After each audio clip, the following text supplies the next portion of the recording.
உலகத்தின் வெளிச்சம் அற்புத ஊழியங்கள் வழங்கும் அற்புத சுகமளிக்கும் நேரம். உலகத்தின் வெளிச்சம் அற்புத சுகமளிக்கும் ஊழியத்தின் சார்பாக அற்புத சுகமளிக்கும் நேரம் இந்த பகுதிக்கு உங்களை இயேசுவின் நாமத்தில் ஆசீர்வதிக்கிறோம். இன்று நாம் எடுத்துக்கொள்ளப்படுகிற வேத பாடம் மத்தேயு 19:1-9 வரை. இயேசு இந்த வசனங்களை சொல்லி முடித்த பின்பு அவர் கலிலேயாவை விட்டு யோர்தானுக்கு அக்கறையான யூதேயாவின் எல்லையில் வந்தார். திரளான ஜனங்கள் அவருக்கு பின் சென்றார்கள். அவ்விடத்தில் அவர்களை சொஸ்தமாக்கினார். அப்போது பரிசேயர் அவரை சோதிக்க வேண்டுமென்று அவரிடத்தில் வந்து, புருஷனானவன் தன் மனைவியை எந்த முகாந்தரத்தினாலும் தள்ளிவிடல்வது நியாயமா என்று கேட்டார்கள். அவர்களுக்கு அவர் பிரதியுத்தரமாக, ஆதியிலே மனுஷரை உண்டாக்கியவர் அவர்களை ஆணும் பெண்ணுமாக உண்டாக்கினார் என்பதையும், இது நிமித்தம் புருஷனானவன் தகப்பனையும் தாயையும் விட்டு தன் மனைவியோடு இசைந்திருப்பான், அவர்கள் இருவரும் ஒரே மாமிசமாயிருப்பார்கள் என்று அவர் சொன்னதையும் நீங்கள் வாசிக்கவில்லையா? இப்படி இருக்கிறபடியினால் அவர்கள் இருவராயிராமல் ஒரே மாம்சமாயிருக்கிறார்கள். ஆகையால் தேவன் இணைத்ததை மனுஷன் பிரிக்காதிருக்க கடவன் என்றார். அதற்கு அவர்கள், அப்படியானால் தள்ளுதற் சீட்டை கொடுத்து அவளை தள்ளிவிடலாம் என்று மோசே ஏன் கட்டளையிட்டார் என்றார்கள். அதற்கு அவர், உங்கள் மனைவிகளை தள்ளிவிடலாம் என்று உங்கள் இருதய கடினத்தின் நிமித்தம் மோசே உங்களுக்கு இடம் கொடுத்தார். ஆதி முதல் அப்படி இருக்கவில்லை. ஆதலால் எவனாயிலும் தன் மனைவி வேசித்தனம் செய்ததன் நிமித்தமே அன்றி அவளை தள்ளிவிட்டு வேறொருத்தியை விவாகம் பண்ணினால் அவன் விபச்சாரனாயிருப்பான். தள்ளிவிடப்பட்டவளை விவாகம் பண்ணுகிறவனும் விபச்சாரம் செய்கிறவனாயிருப்பான் என்று உங்களுக்கு சொல்கிறேன் என்றார். இன்று இயேசு கலிலேயாவை விட்டு யோர்தானுக்கு அக்கறையான யூதேயாவின் எல்லைகளில் வந்தார். அங்கேயும் திரளான ஜனங்கள் அவருக்கு பின் சென்றார்கள். கலிலேயா என்பது ஒரு மாவட்டம், யூதேயா என்பது ஒரு மாவட்டம். ரெண்டுக்கும் நடுவில் ஒரு யோர்தான் நதி ஓடுகிறது. இயேசு அந்த எல்லையை கடந்து வருகிறார். பெருந்திரளான கூட்டம் அவரை சுற்றி அவரை தேடி ஓடி வருகிறது. திரளான ஜனங்கள் அவருக்கு பின் சென்றார்கள். அவ்விடத்தில் அவர்களை சுகமாக்கினார். அவர் சுபகமாக்கும் வல்லமை அவருடைய சரீரத்தில் தங்கியிருந்தபடியால் அவர் எங்கு சென்றாலும் சுகமளிக்கிறவராகவே சுற்றி திரிந்தார். கிராமங்கள் ஆனாலும் சரி, பெரிய நகரங்கள் ஆனாலும் சரி, காடுகளானாலும் சரி, மலைகளானாலும் சரி, அவர் சென்ற இடங்களிலெல்லாம் நோயால் அவதிப்பட்ட மக்களை குணமாக்கி நோயாளிகளை குணமாக்கினார். பேயினால் பிடிக்கப்பட்டு நோயால் பாதிக்கப்பட்ட மக்களையும் பேய்களை விரட்டி நோய்களை குணமாக்கி வந்தார். அப்படியே இந்த மாவட்ட எல்லைகளிலும் வந்தபோதும் பெருந்திரளான மக்கள் அவர் பின் வருகிறார்கள்.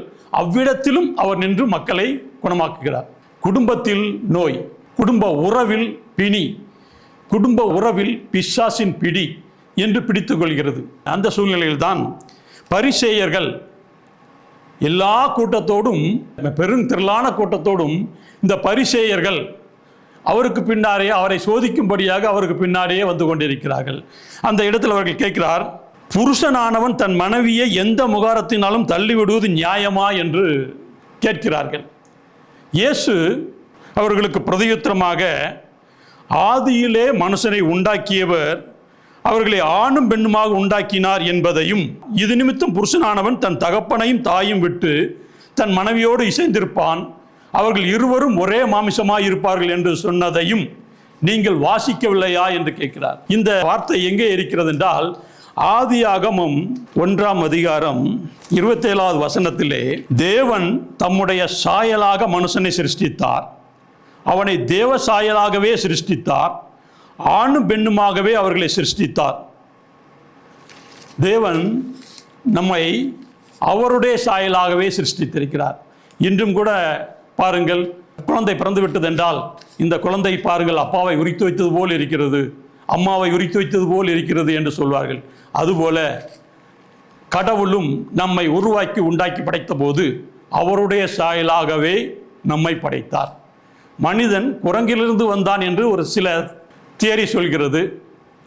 ஆனால் தேவன் மனிதனை தனது சாயலாக உண்டாக்கினார். அவர்களை ஆணும் பெண்ணுமாக உண்டாக்கினார்.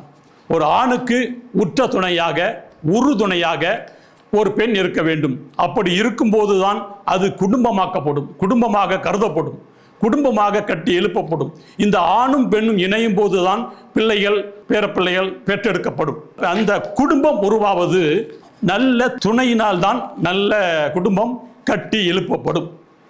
இன்று நாம் ஒரு அவசர காலத்தில் வாழ்ந்து கொண்டிருக்கிறோம். கண்ணிமைக்கு நேரத்தில் கடந்து போகின்ற காலத்தில் வாழ்ந்து கொண்டிருக்கிறோம். வாழ்க்கை போராட்டம் பெரும் போராட்டமாக இருக்கிறது.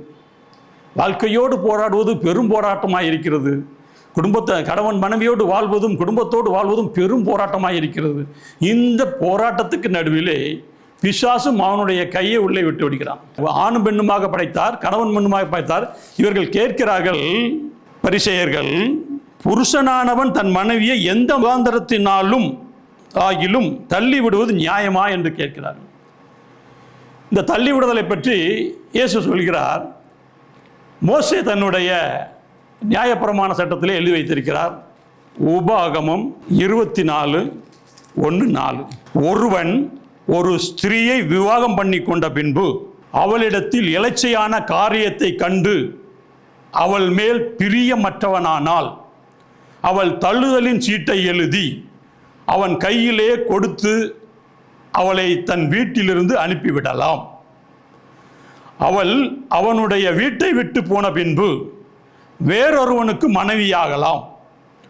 அந்த இரண்டாம் புருஷனும் அவளை வெறுத்து தள்ளுதலின் சீட்டை எழுதி அவள் கையிலே கொடுத்து அவளை தன் வீட்டிலிருந்து அனுப்பிவிட்டாலும், அவளை விவாகம் பண்ணின அந்த இரண்டாம் புருஷன் இறந்து போனாலும், அவள் தீட்டுப்பட்டபடியினால் அவளை தள்ளிவிட்ட அவளுடைய முந்திய புருஷன் திரும்பவும் அவளை மனைவியாக சேர்த்து கொள்ளக்கூடாது. அது கர்த்தருக்கு முன்பான அருவருப்பானது. உன் தேவனாய கர்த்தர் உனக்கு சுதந்திரமாய் கொடுக்கும் தேசத்தின் மேல் பாவம் வரப்பண்ணாயாக என்று வேதத்தில் எழுதப்பட்டிருக்கிறது. எப்படி ஒரு பெண்ணை ஒரு டைவர்ஸ் செய்யலாம் என்பதற்கு ஒரு லூப்போல் கொடுக்குது, சட்டம் கொடுக்குது. ஆனால் இயேசுவிடம் வந்து கேட்கிறார்கள், புருஷனானவன் தன் மனைவியை எந்த முகாந்திரத்தினால் தள்ளி விடுவது நியாயமா என்று கேட்கிறார். இயேசு நியாயம் என்று சொல்வாரா? இல்லை. அவர்களுக்கு அவர் பிரதியுத்தரமாக, ஆதியிலே மனுஷனை உண்டாக்கினவர் அவர்களை ஆணும் பெண்ணுமாக உண்டாக்கினார் என்பதையும், இது நிமித்தம் புருஷனானவன் தன் தகப்பனையும் தாயையும் விட்டு தன் மனைவியோடு இசைந்திருப்பான், அவர்கள் இருவரும் ஒரே மாமிசமாய் இருப்பார்கள் என்று அவர் சொன்னதையும் நீங்கள் வாசிக்கவில்லையா? கணவன் மனைவி பிரிக்கிறது பற்றி யோசிக்கிறீங்களே, அவர்கள் இருவர் அல்ல, ஒருவர். ஒரு ஆத்துமா, ஒரு ஆவி, ஒரு சரீரம். கணவனை சார்ந்தது. ஒரு ஆத்துமா, ஒரு ஆவி, ஒரு சரீரம் மனைவியை சேர்ந்தது. இவர்கள் கணவனும் மனைவியாக இணைக்கப்படும் போது இவர்களுடைய இரண்டு சரீரம் ஒரே சரீரமாக்கப்படுகிறது. இரண்டு ஆவி, இரண்டு ஆத்துமா, ஒரே சரீரம். அதுவே கணவன் மனைவி.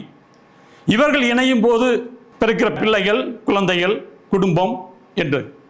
இப்படி கணவனும் மனைவியும் ஒரே சரீரமாய் இணைந்து விட்ட பின்பு இவர்களை எப்படி பிரிப்பதை பற்றி நீ பேசுகிறாய், எப்படி பிரிப்பதை பற்றி கேட்கிறாய் என்று இயேசு கேட்பது போல் இருக்கிறது. இப்படி இருக்கிறபடியால் அவர்கள் இருவராயிராமல் ஒரே மாமிசமாய் இருக்கிறார்கள். ஆகையால் தேவன் இணைத்ததை மனுஷன் பிரிக்காதிருக்க கடவன். ஒவ்வொரு திருமண ஒப்பந்தத்திலும் ஒவ்வொரு திருமண உடன்படிக்கையிலும் போதகரானவர், திருமண உடன்படிக்கையை நிறைவேற்றி வைக்கின்ற குருவானவர் அவர்களிடம் வாக்குறுதி வாங்குவார். உனக்கு இந்த மணமகனை பிடித்திருக்கிறதா? இந்த மணமகனோட இன்பத்திலும் துன்பத்திலும் வாழ்விலும் சாவிலும் ஒன்றாக இருந்திருப்பாயா என்று வாக்குறுதி கேட்பார்கள். அதற்கு அந்த வேளையில் அந்த மணப்பெண்ணும் ஒப்பந்தம் கையெழுத்திடுவார், கணவனும் ஆணும் கையெழுத்திடுவார். இந்த ஒப்பந்தத்தின்படியே, இந்த வாயினால் சொல்லப்பட்டு கையெழுத்திடப்பட்ட இந்த ஒப்பந்தத்தின்படியே அவர்கள் கணவனும் மனைவியுமாக இணைக்கப்படுகிறார்கள். திருச்சபையில் அவர்கள் இணைக்கப்பட்ட பின்பு அவர்கள் இருவர் அல்ல, ஒருவர். அவர்கள் இருவராயிராமல் ஒரே மாம்சமாயிருக்கிறார்கள். ஆகையால் தேவன் இணைத்ததை மனிதன் பிரிக்காதிருக்க கடவன் என்றார். அந்த திருமண உடன்படிக்கையானது, திருமண ஒப்பந்தமானது ஆலயத்தில் குருக்கள் முன்பாகவோ போதகர் முன்பாக நடந்தால் கூட இந்த திட்டமானது தேவனுடைய திட்டம். அவர்கள் ஒருவரை ஒருவர் காதலித்து திருமணம் செய்திருக்கலாம், அல்லது குடும்பத்தில் பெரியவர்கள் ஏற்பாடு செய்து ஒருவர் முகத்தை ஒருவர் பார்க்காமலும் திருமணம் செய்திருக்கலாம். ஆனால் அந்த திருமணம் திருச்சபையில் நடைபெறும் போது அது தேவனால் இணைக்கப்பட்டுகிறது என்று 100க்கு 100 முத்திரையிடப்படுகிறது. அப்படி திருமணத்தால் முத்திரையடிக்கப்பட்டவர்கள் எப்படி மனைவியை தள்ளிவிடலாம் என்று கேட்பது நியாயமா? அதற்கு அவர் அப்படியானால் தள்ளுதல் சீட்டை கொடுத்து அவளை தள்ளிவிடலாம் என்று மோசே கட்டளையிட்டிருக்கிறாரே என்று அவரை வார்த்தையிலே பிடிக்க பார்க்கிறார்கள் இயேசுவை. அதற்கு இயேசு சொல்கிறார், உங்கள் மனைவிகளை தள்ளிவிடலாம் என்று உங்கள் இருதய கடினத்தின் நிமித்தம் மோசே உங்களுக்கு இடம் கொடுத்தார். ஆதி முதல் அப்படி இருக்கவில்லை. எவனாயிலும் தன் மனைவியை வேசித்தனத்தின் நிமித்தமே அன்றி அவளை தள்ளிவிட்டு வேறொருத்தியை விவாகம் பண்ணினால் அவன் விபச்சாரனாயிருப்பான். தள்ளிவிடப்பட்டவளை விவாகம் பண்ணுகிறவனும் விபச்சாரம் செய்கிறவனாயிருப்பான் என்று உங்களுக்கு சொல்கிறேன் என்று ஒரு எச்சரிக்கையை கொடுக்கிறார். அந்த காலங்களிலே திருமண உடன்படிக்கை முறிவு என்பது எங்கோ ஒன்றிரண்டு இருந்திருக்கலாம். இன்று இந்த நாம் வாழக்கூடிய காலங்களில் திருமணம் என்று சொல்கிறார்கள், அடுத்த 2-3 மாதங்களிலே திருமணம் முறிந்து விட்டது, இப்போது அவர்கள் சேர்ந்து வாழவில்லை, பிரிந்து வாழ்கிறார்கள் என்று சொல்கிறார்கள். ஆயுள் முழுவதும் ஒருவருக்கு ஒருவர் துணை. என் மூலமாக உனக்கு பிறக்கிற பிள்ளைக்கு தகப்பன் நான், தாய் நீ. அவர்கள் இருவரையும் சீராட்டி பாலூட்டி வளர்த்து அவர்களையும் திருச்சபையில் ஒப்புவித்து விட்டு போக வேண்டியதுதான் ஒரு கணவன் மனைவியுடைய கடமை. ஆனால் இன்று இருக்கிற வேகமான உலகத்தில் ஒருவருக்கு நிற்பதற்கு கூட நேரமில்லை, பாய்ந்து ஓடிக்கொண்டிருக்கிறோம் காலத்தில் கணவன் மனைவியோடு உட்கார்ந்து பேசுவதற்கு நேரமில்லை. கணவனும் ஓடுகிறான், மனைவியும் ஓடுகிறாள், 2 பேரும் உழைக்கிறார்கள். ஆனால் அவர்களுடைய வீட்டு வேலையை செய்வதற்கு மனைவி மீது ஒரு பாரம் குவியப்படுகிறது. வீட்டை சுத்தம் செய்ய வேண்டுமென்றால் மனைவி, சமையல் பங்கு வேண்டுமென்றால் மனைவி, பிள்ளைகளை பார்க்க வேண்டுமென்றால் மனைவி, கணவனை தயார் செய்து அலுவலகத்திற்கோ வேலைக்கோ வியாபாரத்துக்கோ அனுப்ப வேண்டுமென்றால் மனைவி. இப்படி மனைவிக்கு 3 வேலை கொடுக்கப்படுகிறது, 3 மடங்கு வேலை. ஆண்களை விட பெண்களுக்கு 3 மடங்கு வேலை. இந்த சூழ்நிலையில் இருவரும் ஒவ்வொருவருடைய அலுவலகத்திலோ வேற எங்கே வேலை செய்யும் போது பெண்ணுக்கு மிக அதிகமான கடினமான வேலை தான். ஆனாலும் ஆண் பெண்ணை விவாகரத்து பண்ணுகிறது பற்றி வேதம் சொல்லுகிறது. ஆனால் இன்று 50% மேல் பெண்கள் தங்கள் கணவர்களை விவாகரத்து செய்து விடுகிறார்கள். அற்பமான காரியம். திருமணத்தை பற்றியும் திருமண உறவு பற்றியும் தகப்பனும் பாடம் எடுக்க முடியாது, தாயும் பாடம் எடுக்க முடியாது, ஆசிரியரும் பாடம் எடுக்க முடியாது. கணவன் மனைவி அதில் ஈடுபட்டு கற்று உணர்ந்துதான் அவர்களாகவே வளர்த்து கொள்ள முடியும், ஒருவரை திருப்திப்படுத்திக் கொள்ள முடியும். இதில் இன்னொருவர் சொல்லிக் கொடுப்பது என்றால் அது வேறு விதமாகிவிடும். இந்த வாழ்க்கையை வாழ்வதற்காகத்தான், அதன் மூலமாக பிறக்கின்ற பிள்ளைகளை பெற்றெடுத்து வளர்ப்பதற்காக தான் திருமணம் திருச்சபையில் நிறைவேற்றி வைக்கப்படுகிறது.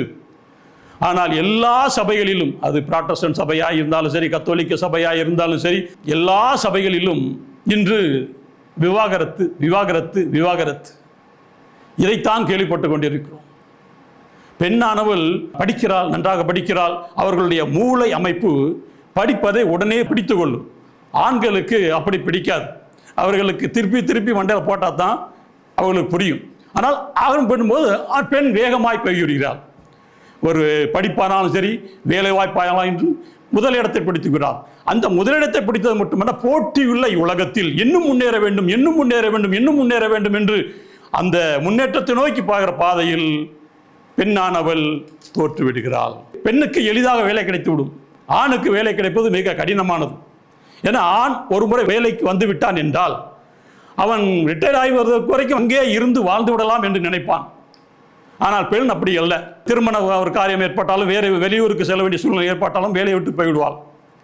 ஆனால் இப்படி வேலையில் நிமித்தமாக அவர்கள் குடும்ப வாழ்க்கையை ஒருவருக்கொருவர் அனுபவித்து பேசிக்கொள்வதற்கும் கஷ்டங்களை பகிர்ந்து கொள்வதற்கும் வாய்ப்பு இல்லாமல் ஒரு இயந்திரகரமான வாழ்க்கையை வாழ்ந்து கொண்டிருப்பதனால் திருமணம் நடைபெறுகிற திருமணத்தில் பாதிக்கு மேலான திருமணங்கள் முறிவு ஏற்பட்டு விடுகிறது.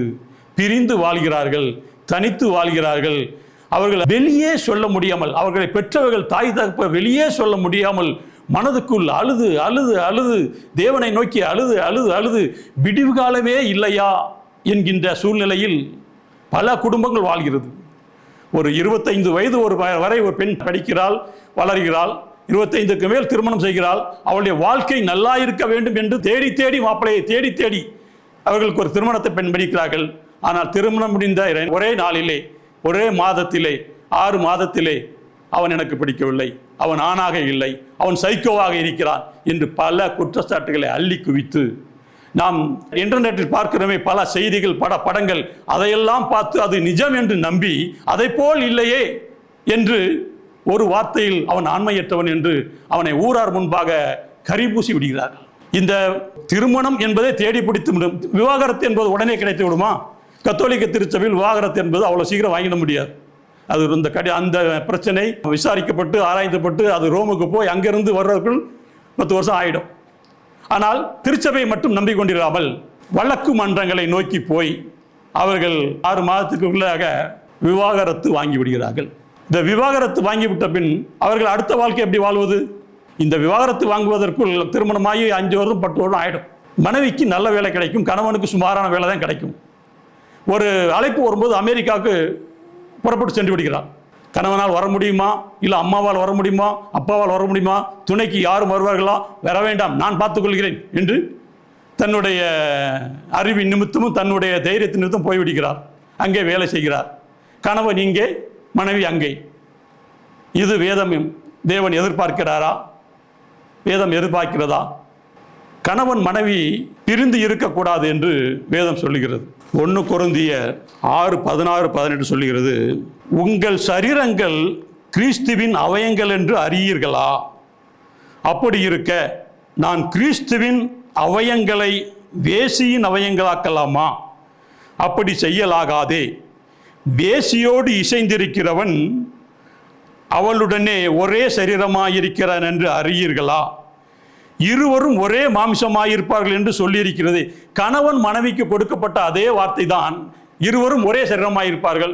அவன் வேசியோடு சேர்ந்தாலும் அவனும் அங்கே ஒரே சரீரம், வேசியோடு இணைந்திருப்பனாகி விடுகிறான். அப்படியே கர்த்தரோடு இருக்கிறவனும் அவருடனே ஒரே ஆவியாயிருக்கிறான்.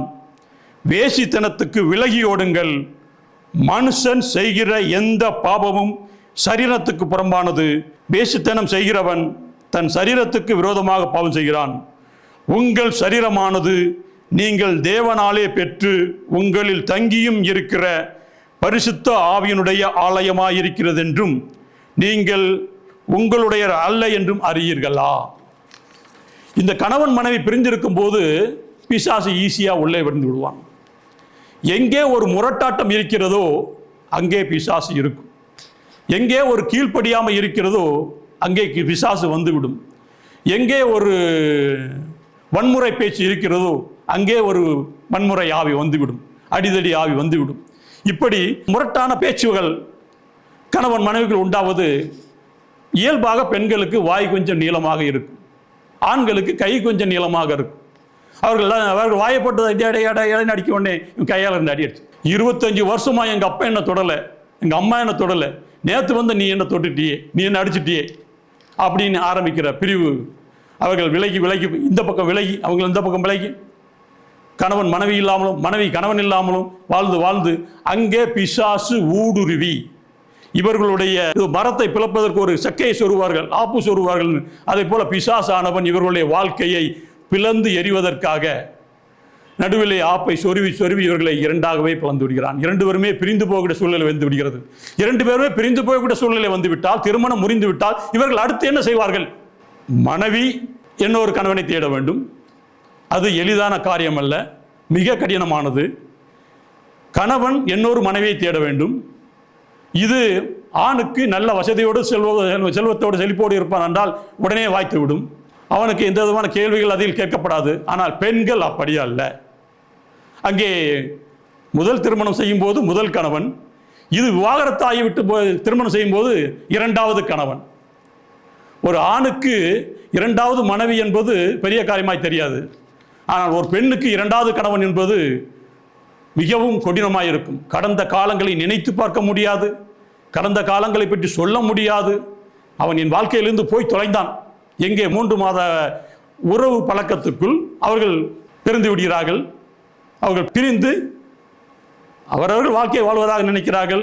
ஆனால் பெண்ணுக்கு இயல்பாக வேலை அதிகம் கிடைப்பதால் இவர்கள் போய்விடுகிறார்கள். ஆனால் அவர்களும் அங்கே துணை இல்லாததனால், சரியான உறவுக்கு ஆள் இல்லாதனால், வேலையில் பணத்தை சம்பாதித்துக் கொண்டிருப்பார்கள். ஆனால் உறவு இருக்காது, ஒரு அன்பு இருக்காது, ஒரு பாசம் இருக்காது. எல்லாமே விலை கொடுத்து வாங்கக்கூடிய ஒன்றாக மாறிவிடும். அப்படித்தான் இன்று பல குடும்பங்கள் வாழ்ந்து கொண்டிருக்கிறது. இப்படிப்பட்ட இந்த குடும்பங்களை எல்லாம் பார்க்கும்போது நம் கண்களிலிருந்து கண்ணீர் வரவில்லை, இரத்த கண்ணீர் வருகிறது. இவர்களுடைய குறைகளை பார்த்து பேசி முடித்துக் கொள்வதற்கு திருச்சபையில் இன்று ஆட்கள் இல்லை, திருச்சபை இல்லை, திருச்சபையில் இதற்காக முயற்சி எடுக்க முடியவில்லை என்பதான சூழ்நிலை ஆகிவிடுகிறது. இப்படியாக இன்றைய காலத்தில் வேதத்தை வாசித்து வேதத்தை உணர்ந்து கணவன் மனைவியோடு சேர்ந்து குடும்பமாய் ஜெபித்து வாழ முடியாததால் அவர்களுக்குள் பிரிவுகள் வருகிறது, பிளவுகள் வருகிறது. பிரிவுகள் அவர்களாக வருவதில்லை, ஆனால் சாத்தானும் அவர்களுக்கு நடுவே ஒரு ஆப்பை சொருகிறான், அதை விரித்து விடுகிறான், அவர்களை பிரித்து விடுகிறான். இப்படிப்பட்ட பல குடும்பங்கள், ஒரு குடும்பம் 2 குடும்பம் அல்ல, கிட்டத்தட்ட எல்லா குடும்பங்களும் 50% குடும்பங்கள் டைவர்ஸ் வாங்கி போய்விடுகிறார்கள். 30% குடும்பங்கள் வெளியே சொல்ல முடியும், வாழ முடியாமல் ஒரே வீட்டில் இருப்பார்கள், ஒருவர் பேசிக்கொள்ள மாட்டார்கள், ஒரே கட்டில் படுத்திருப்பார்கள், ஒருவர் பார்த்துக்கொள்ள மாட்டார்கள். இப்படித்தான் இந்த வாழ்க்கை வாழ்கிறது. இப்படி வாழ்வதற்கு கஷ்டப்பட வேண்டாம் என்பதுதான் அது. அன்று அவர்கள் விவாகரத்தை பற்றி இயேசுவிடம் கேட்டார்கள், நீர் என்ன சொல்கிறீர்? அதற்குத்தான் இயேசு சொன்னார், இருவரும் ஒரே சரீரமாகிவிட்டார்கள், அவர்களை பிரிக்கக்கூடாது, பிரிப்பது திருச்சபைக்கு பாவம். அவர்கள் பிரிய நினைத்தாலும் அவர்களை பெரியவர்கள் பேசி அணைத்து அவர்கள் ஒருவருடைய கருத்து வேற்றுமைகளை கலைந்து அவர்களை மீண்டும் இணைத்து வைக்க வேண்டும். எவனாயிலும் தன் மனைவி வேசித்தனம் செய்தால் மட்டுமே அன்றி அவளை தள்ளிவிட்டு வேறொருத்தியை விவாகம் பண்ணினால் அவன் விபச்சாரம் செய்கிறவனாய் இருப்பான். தள்ளிவிடப்பட்டவளை விவாகம் பண்ணுகிறவனும் விபச்சாரம் செய்கிறவனாய் இருப்பான் என்று உங்களுக்கு சொல்கிறேன். ஒரு ஆணை விட்டு இன்னொருடைய ஆண் முகம் பார்த்தாலும் கூட அது விபச்சாரம். தள்ளிவிட்டு இன்னொரு திருமணம் செய்வதாய் நினைத்தால் கூட அது விபச்சாரம் என்று இயேசு சொல்லிவிடுகிறார். இந்த தள்ளுதலை நாம் வெறுக்கிறோம் என்று மல்கி அவர் சொல்கிறார். கணவன் பெண்ணை ஈஸியாக தள்ளிவிடுகிறார் என்று சொல்கிறார். இன்று அப்படி இல்லை, பெண்கள் கணவனை ஈஸியாக தள்ளிவிடுகிறார்கள். தங்களுக்கு ஒரு வேலை இருக்கிறது, தனித்தே வாழ்ந்து கொண்டுவேன், ஹாஸ்டலில் தங்கி நான் என்னுடைய வாழ்க்கையை போக்கிக் கொள்வேன், தாய் தப்ப நீங்கள் கவலைப்படாதீர்கள் என்று அவர்களுக்கு ஆறுதல் சொல்கிற அளவுக்கு அவர்கள் பணம் இருப்பதால் வந்து நிற்கிறார்கள். ஆனால் அவர்கள் உடலில் ஒரு நோயோ அல்லது பிரச்சனையோ வரும்போது அவர்களுக்கு உதவி செய்வதற்கு யாரும் இல்லாமல் தவிக்கிறார்கள். இப்படியாக தவித்து உலகம் முழுவதும் தவித்துக் கொண்டிருக்கிற கோடிக்கணக்கான ஜனங்களுக்காக இப்போது ஜெபிப்போம். தேவ ஆவியானவரே, அப்பா, மனிதன் தனியாக இருப்பது நல்லதல்ல என்று சொல்லி அவனுக்கு ஒரு துணையை, ஏற்ற துணையை உருவாக்கினீர் ஆண்டவரே. அப்பா, நீர் உருவாக்கி கொடுத்தது ஏற்ற துணைதான். ஆனால் அவர்கள் தங்களுக்கு சரியான துணை அமையவில்லை என்று விட்டு விலகி போகிறார்கள் ஆண்டவரே. மிகவும் எளிதாக ஒரு கருவேப்பிலையை தூக்கி போடுவது போல கணவன் மனைவியை தூக்கி போடுகிறார், மனைவி கணவனை தூக்கி போடுகிறார். அப்பா, அப்படிப்பட்ட திருமணம் ஆகி பிரிந்து இருக்கிற தம்பதிகளை இயேசு இப்போது கண்ணோக்குகிறார். தேவாதி தேவனே, அப்பா, பாம்பின் சூழ்ச்சியால், சாத்தானின் வலிமையால், வலுசற்பத்தின் வல்லமையால் பிரிக்கப்பட்டிருக்கிற இந்த குடும்பத்தின் மீது அப்பா உம்முடைய கரம் இறங்கி வருவதாக, உம்முடைய தூதுவர்கள் இறங்கி வருவார்களாக.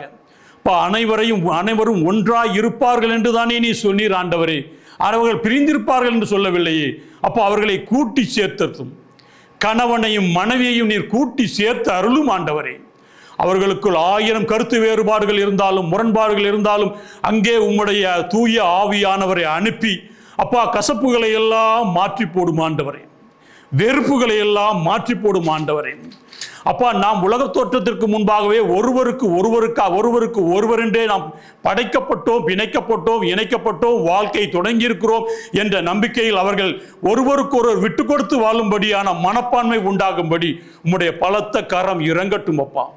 உம்முடைய பரலோக தேவதூதர்கள் ஆண்டவரை பிரிந்திருக்கும் குடும்பத்தை பார்த்து அழுது கொண்டிருக்கிற அந்த உம்முடைய கண்ணீரை கண்டு அவர்கள் தவித்துக் கொண்டிருக்கின்ற அந்த பரலோக தூதர்கள் இப்போது இறங்கி வந்து பிரிந்து கிடக்கிற ஒவ்வொரு குடும்பத்தையும் அப்பா மீண்டும் ஒன்றாய் இணைப்பார்களாக.